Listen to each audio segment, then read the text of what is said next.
Disclaimer, this channel's host has a speech impairment. She may be a little hard to understand at first, but if you stick around, you'll get used to it. And you might learn a thing or two while you're at it. Also, this channel is going to have a lot of true crime content. Viewer discretion is advised. Now on with the show. For more than a decade, Lacey Fletcher disappeared in plain sight. Inside her old home, just feet away from the people meant to protect her.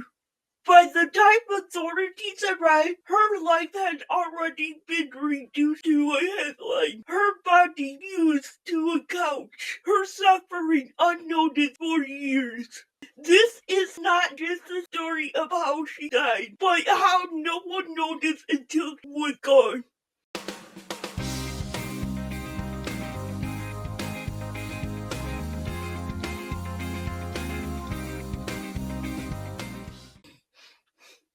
Hi, welcome back to my channel. I'm glad you're here. Today I'll be looking into the case of Lacey Fletcher. This is a case that is pretty well known.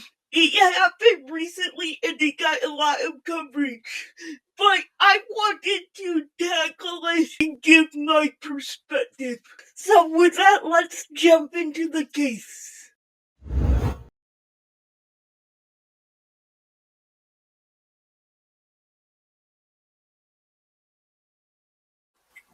Hi, it's Editing Chelsie here. I just wanted to make a quick statement. From now on in the video, you might see me with a very light black square over me. I don't know how that got on there or what to do about it, but it's very light. Maybe some of you won't even notice it, but I just want to make this editorial note so people know that I am aware of it. Public, I'll fix it by the next video. Thank you. Now, on with the video. When emergency responders entered the Mott's home in Slaughter, Louisiana on January 3rd, 2022, they were not prepared for what they would find. Even some investigators, people accustomed to scenes of violence, decay, and human suffering, would later describe it as one of the most disturbing scenes they had ever encountered. At the center of the living room sat a couch. On the couch was the body of Lacey Fletcher, a 36-year-old woman who had been dead only a short time, but had been neglected for years. Her body had become so deteriorated, so fused with the furniture beneath her, that officials struggled to determine where her body ended and the couch began. The scene was not a result of a sudden crime.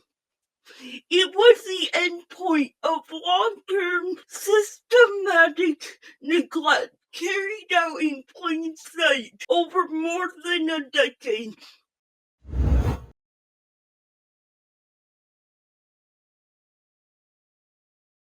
Lacey Fletcher was born in November 1985 and lived her entire life in East Louisiana Parish. She was diagnosed with autism and was largely nonverbal. As a child, she attended school and lived with her parents, Sheila and Clay Letcher, who were regarded in the community as quiet, private people. Over time, Lacey's presence in public life diminished. She was withdrawn from school in her teens, and gradually she vanished from public view altogether.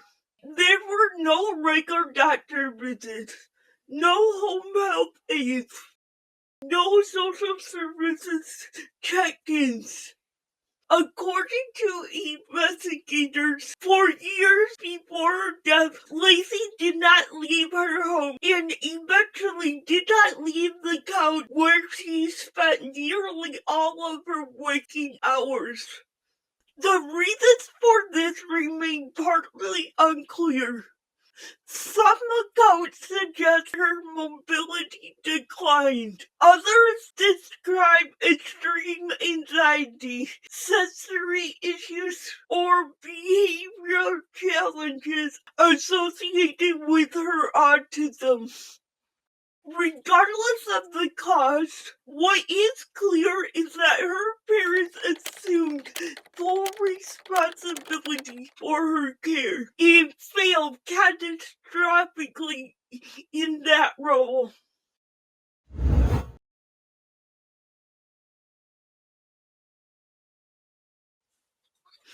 By the time of her death, Lacey had been sitting on the same couch for an estimated 10 to 12 years. During that time, she was not properly bathed, repositioned, or medically treated.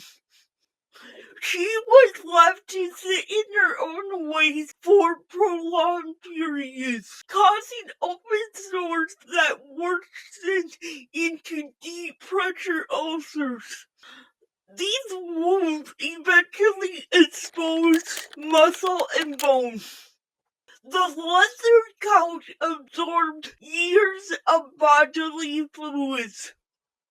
Investigators later noted that waste had pooled beneath it, weakening the floorboards below.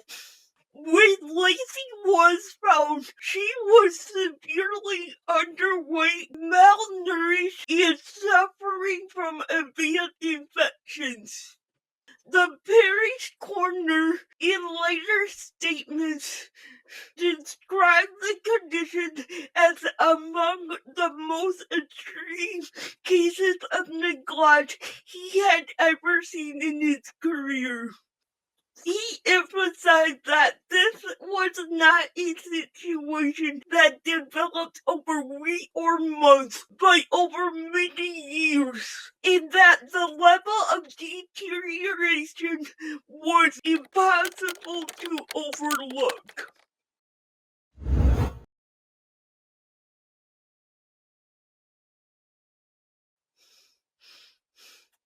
Authorities ruled Lacey Fletcher's death a homicide, citing long-term medical neglect as the cause. The official cause of death included complications from starvation, sepsis, and chronic infection. Law enforcement officials who responded to the scene echoed the coroner's assessment. One investigator, speaking in court filings and later summarized by the media, described the conditions as not merely neglect, but profoundly inhumane. That no person could live in such an environment without unbearable suffering. What shocked many observers was not just the condition of Lacey's body, but the fact that she lived with two able-bodied adults who were fully aware of her condition. There was food in the house. Utilities were functioning. The neglect did not stem from poverty or isolation, but from prolonged inaction.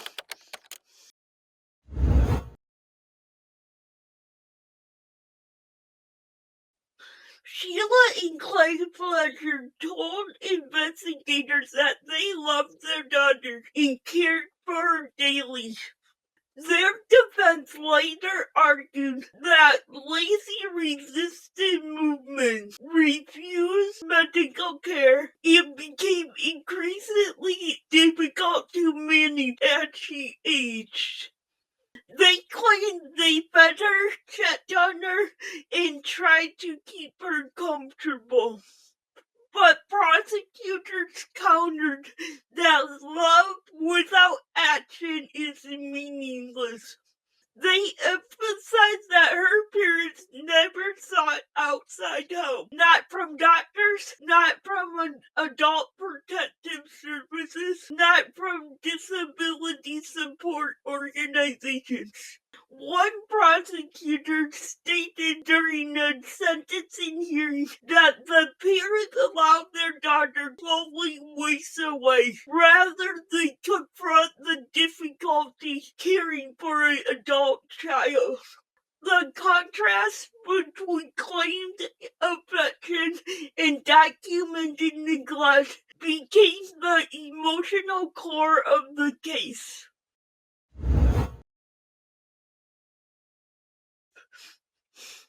One of the most troubling aspects of the Lacey Fletcher case is how it completely unfolded without intervention. For more than a decade, no one outside the home saw her. Neighbors did not inquire.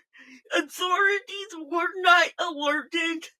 Teachers, doctors, and social workers were no longer involved. This raises uncomfortable questions. How does a person vanish without anyone noticing? How many systems failed along the way? Experts in disability advocacy have pointed out that families caring for severely disabled adults are often overwhelmed and unsupported. But they also stress that isolation is a warning sign, not an excuse. In Lacey's case, there were countless opportunities for intervention, each missed.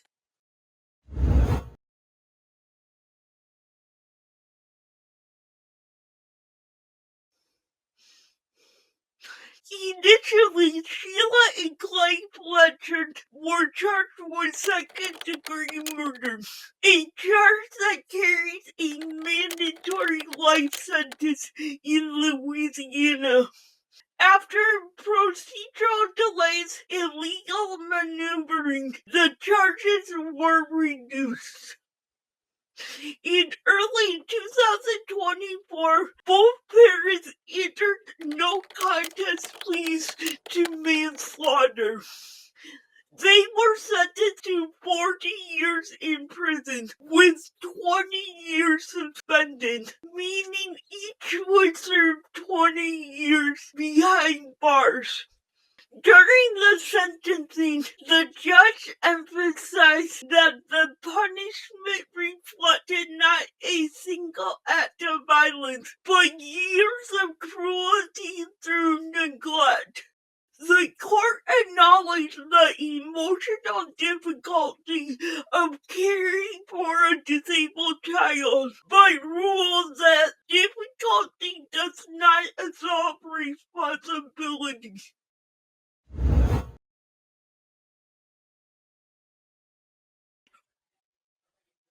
Media coverage often reduces the Lacey Fletcher case to its most shocking detail. A woman, quote, melted into a couch, unquote. While that phrase captures attention and probably will be the title of this video, it risks obscuring the broader truth. Lacey did not die because of a couch. She died because she was abandoned in slow motion by people entrusted with her care, and by a society that failed to notice her absence. This was not an accident. It was not inevitable. It was a prolonged process of neglect that could have been interrupted at any point.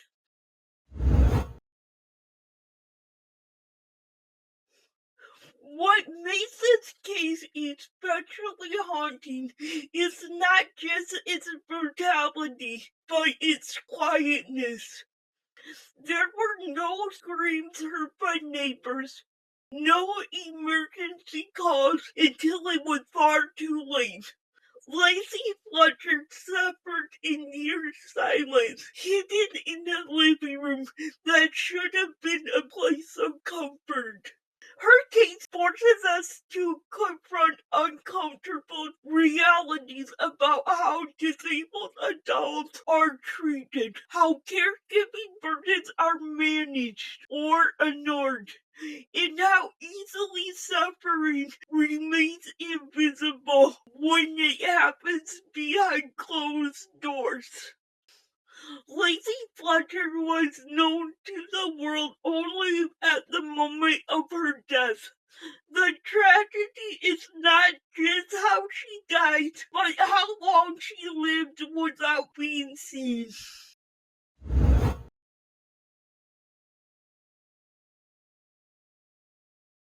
Like so many cases covered on this channel, one of the most haunting aspects of Lacey Fletcher's story is not only how she died, but how little we know about how she lived. Beyond clinical descriptions and forensic details, there is almost no public record of Lacey as a person. There are no interviews with friends, no recollections from classmates, no anecdotes about what made her laugh or what she enjoyed on a quiet afternoon. Her inner life, her hopes, her fears, her preferences has been lost almost entirely. We do not know what Lacey dreamed of as a child, or if she dreamed at all in the way neurotypical people might define it. We do not know whether she liked cartoons, sitcoms, or nature documentaries, or whether certain sounds or colors brought her comfort. There is no public mention of her favorite TV show playing softly while she sat on the couch, or a favorite meal she looked forward to. If she had routines that soothed her, or small joys that made her days tolerable, they were never documented. This absence is itself a form of erasure. When a person is reduced entirely to the circumstances of their death, it becomes easier to see them as a case file rather than as a human being. Lacey Fletcher has been remembered primarily for the condition in which she was found, not for who she was before neglect consumed her existence. That imbalance mirrors the neglector itself, her humanity overlooked, her individuality ignored.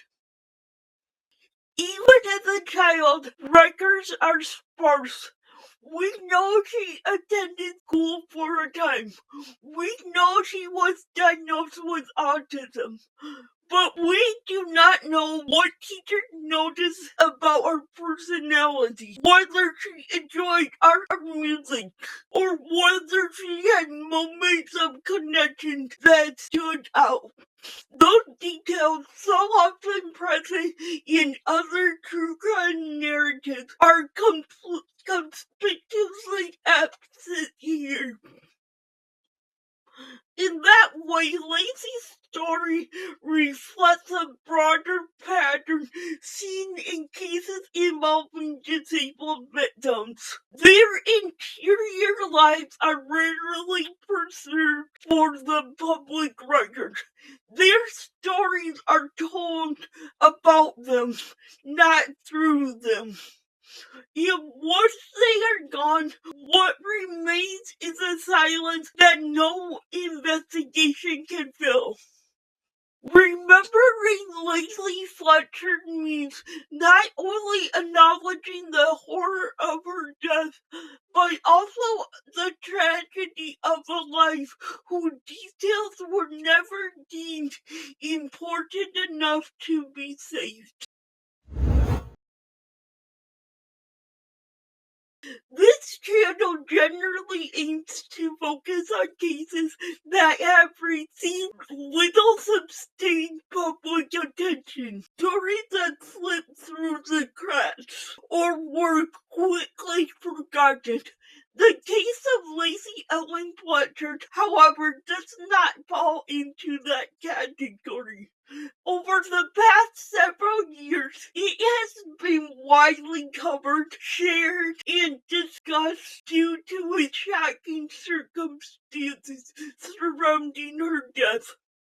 I chose to cover it anyway because of its sheer egregiousness and because it is a case that many people recognize but may not fully understand beyond the most disturbing headline. My hope is that I provided a slightly different take on the case, one that emphasizes not just what happened, but how it was allowed to happen, and what it reveals about neglect, disability, and societal failure. Well, that's it for today's case. I hope you found this video interesting and informative. If you did, please leave a comment down below. What do you think about this case? If you like what I'm doing on this channel,